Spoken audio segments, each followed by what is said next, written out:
Good afternoon sir, स्वागत है आपका शो पर। और सबसे पहले सर आपसे जानना चाहेंगे एचएमपी वायरस के ऊपर क्या सर सिम्टम्स है। जैसे हम सुन रहे हैं कोल्ड कफ जो है, बट वो एक चीज़ समझना चाहेंगे कैसे डिफ्रेंशिएट करें, मतलब कैसे पता चलेगा क्या एक मेजर सिम्टम्स है जो कि यहाँ से ध्यान में रखने चाहिए। इसके ऊपर थोड़ा डिटेल्स अगर आप शेयर कर सकें। देखिए, हम अगर बात करें तो जितने भी रेस्पिरेटरी वायरसेस है, जैसे कि इन्फ्लुएंजा वायरस हो गया, कोरोना वायरस हो गया, पैरा इन्फ्लुएंजा वायरस हुए, आरएसवी हुआ, या तो जो ह्यूमन मेटानिमो वायरस हुआ, इनके सिम्टम्स ओवरलैपिंग होते हैं। कॉमनली सिम्टम्स जो सबको ही मालूम है कि फीवर होना, सर्दी होना, खांसी होना, फिर नेजल कंजेशन होना। साथ ही में कोई कोई सिचुएशंस में ये थोड़ा और प्रोग्रेस भी कर सकता है, स्पेशली बच्चों में जिनकी उम्र 2 साल से कम है। तो उनमें एक कंडीशन कहते हैं ब्रोंकियोलाइटिस हो सकता है, या तो निमोनिया हो सकता है। और जिनको ऑलरेडी अस्थमा है, उनमें अस्थमा का एपिसोड ये ट्रिगर कर सकता है। तो ये कॉमन सिम्टम्स होते हैं जो कि ओवरलैपिंग होते हैं। सर ये भी समझना चाहेंगे निरंजन सर यहाँ से कितना ये सीरियस है, क्योंकि जैसे हम जानते हैं चाइना फैक्टर की जब बात आती है, फिलहाल अगर देखें भारत में जो भी केसेस देखे उसमें कुछ इंटरनेशनल हिस्ट्री नहीं है, बट जैसे चाइना फैक्टर आता है तो एक अवेयर और सीधा एक कनेक्शन कोविड के साथ रहता है। बट इसको लेकर अभी आप क्या यहाँ से मैसेज देना चाहेंगे? देखिए, चाइना का जो वायरस स्ट्रेन है अभी वो कैरेक्टराइज होना बाकी है, क्योंकि चाइना सारी इंफॉर्मेशन शेयर नहीं करता है।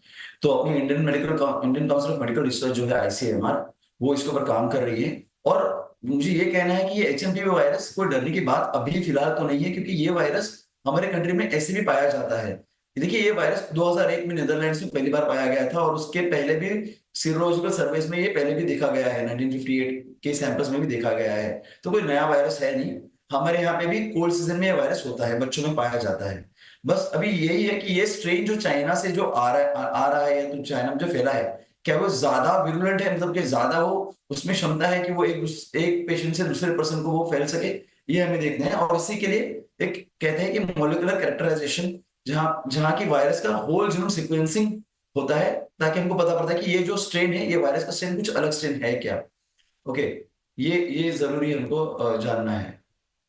सर इसको जैसे कि आप यहाँ से मेंशन कर रहे हैं तो एक न्यू स्ट्रेन इसको हम गिन सकते हैं, क्योंकि आपने बताया कि ये कुछ नया वायरस नहीं है, बट तो एक नया उसका स्ट्रेन हम देख रहे हैं। और वो जो है एवेल्यूएट आप अगर देखने जाए टेक्निकली कैसे करते हैं, वो डिफरेंस कैसे यहाँ से नया स्ट्रेन है, पुराना है, it's normal cough and cold.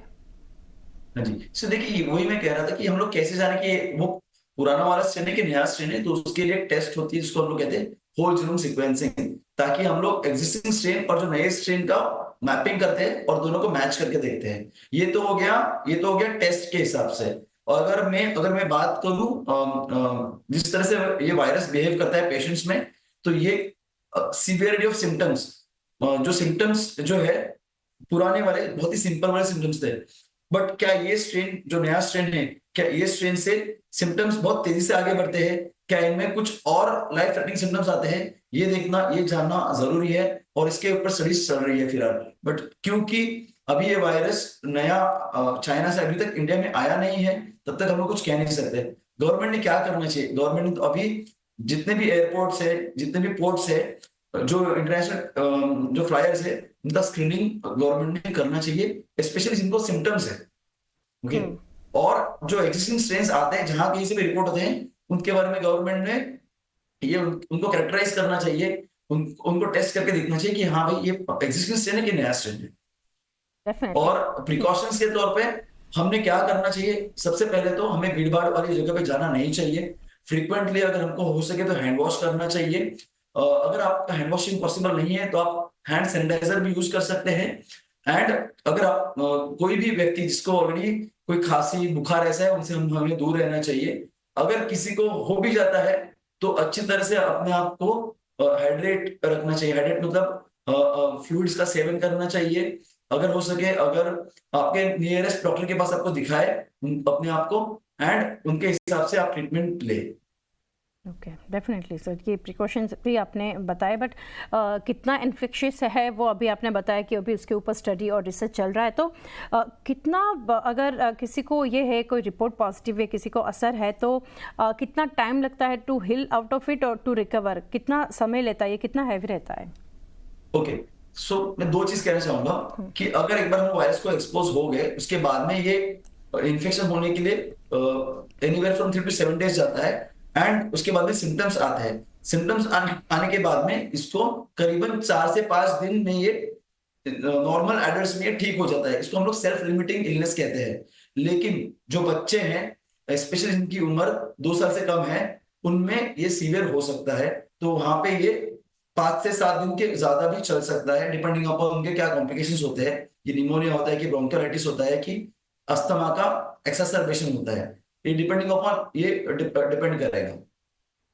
Sir जैसे आप सेल्फ लिमिटिंग होता है। जी यस सर प्लीज। नहीं, मैंने कहा कि जनरली सेल्फ लिमिटिंग होता है और ये ऑन एन एवरेज 5 days तक रहता है, उसके बाद में अपने आप ही ठीक हो जाता है।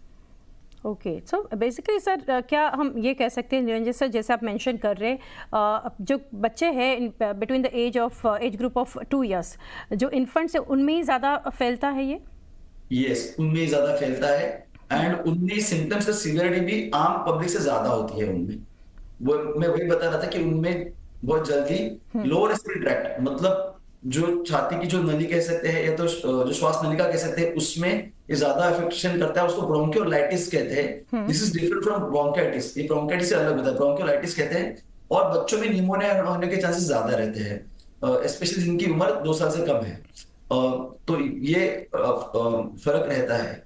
हाँ जी डेफिनेटली। और गवर्नमेंट स्टेप्स के ऊपर वैसे तो आपने मेंशन किया है एयरपोर्ट पे टेस्टिंग और वो यहाँ से मॉनिटर करना चाहिए, बट ओवरऑल अगर स्टेप्स की बात करें फ्रॉम अथॉरिटी या गवर्नमेंट, और क्या आप यहाँ से मान रहे आने वाले समय के लिए क्या प्रिपेयर रहकर चलना चाहिए उनको?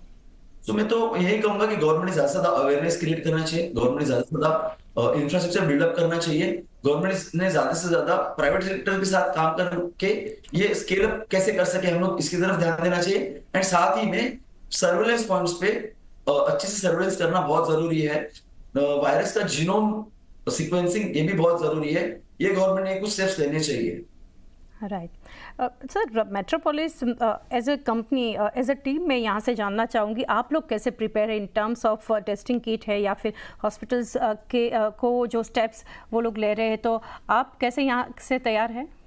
ओके, मेट्रोपोलिस आप जानते हैं कि मेट्रोपोलिस ये इंडिया की 2nd नंबर की डायग्नोस्टिक कंपनी है। हम लोग ये पहले से तैयार थे। जब हमें ये अनुभव था कोविड का, तो हमने वो कोविड का अनुभव हमने यूज किया है। हमारे इंफ्रास्ट्रक्चर के हिसाब से लैबोरेटरी जो BSL लेवल 2, BSL लेवल 3, ये सारा प्रिपरेशन है। हमारे टेक्नीशियंस ट्रेंड है, हमारे डॉक्टर्स ट्रेंड है, और हम लोग जो किट यूज करते हैं वो US FDA अप्रूव्ड किट है। और हमारे टेस्ट जो है, जो NABL जो नेशनल एक्रेडिटेशन बोर्ड है, उनसे सर्टिफाइड टेस्ट है। और हम स्केल अप करने के जो हमारा जो प्रीवियस अनुभव था कोविड के साथ, हम वो करने के लिए पूरे तैयार है। डेफिनेटली। पर लास्टली जानना चाहेंगे आपसे निरंजन सर, आपको क्या लग रहा है आम लोगों की लाइफ में अभी जो रूटीन है वहाँ पे क्या चेंज आप देख रहे हैं? क्योंकि आई नो पैनिक सिचुएशन लोग क्रिएट कर रहे हैं, बट उतना पैनिक होने की ज़रूरत नहीं है। तो आपसे जानना चाहेंगे अभी आपको रूटीन में क्या फ़र्क लग रहा है, या फिर ये सिचुएशन को कैसे यहाँ से एक लेना चाहिए? देखिए, मेरे हिसाब से सबसे पहली बात है कि अपने आप में ज्यादा अवेयरनेस लेके आइए, खुद थोड़ा सा पढ़िए ये वायरस के बारे में, और देखिए सतर्क रहिए। डरने की कोई बात नहीं है। आप सिंपल प्रिकॉशंस फॉलो करेंगे तो ये सब कंट्रोल में हो जाएगा। एंड जैसे जैसे इसके बारे में और जानकारी आएगी, प्लीज अपने आप को अपडेट रखिए, ये मैं यही कहना चाहूंगा। And simple precaution, simple common sense के प्रिकॉशंस है, जैसे कि भीड़ भाड़ वाली जगह पे जाना अवॉइड कीजिए। अगर आपको जाना ही है तो आपको मास्क लगा के जाइए। अगर कोई बीमार है तो उनसे थोड़ा दूर रहिए, हम जिसको कहते हैं सोशल डिस्टेंसिंग, वो मेंटेन कीजिए। हैंड वॉशिंग कीजिए, अपने आप को अच्छे अपनी इम्यूनिटी बिल्ड कर सके। इसके लिए जो आप जैसे जो हम लोग ने कोविड के दरमियान जो हमने जो लिया था, जो विटामिन हो गया, विटामिन C हो गया, वो सारा आप अभी भी ले सकते हैं।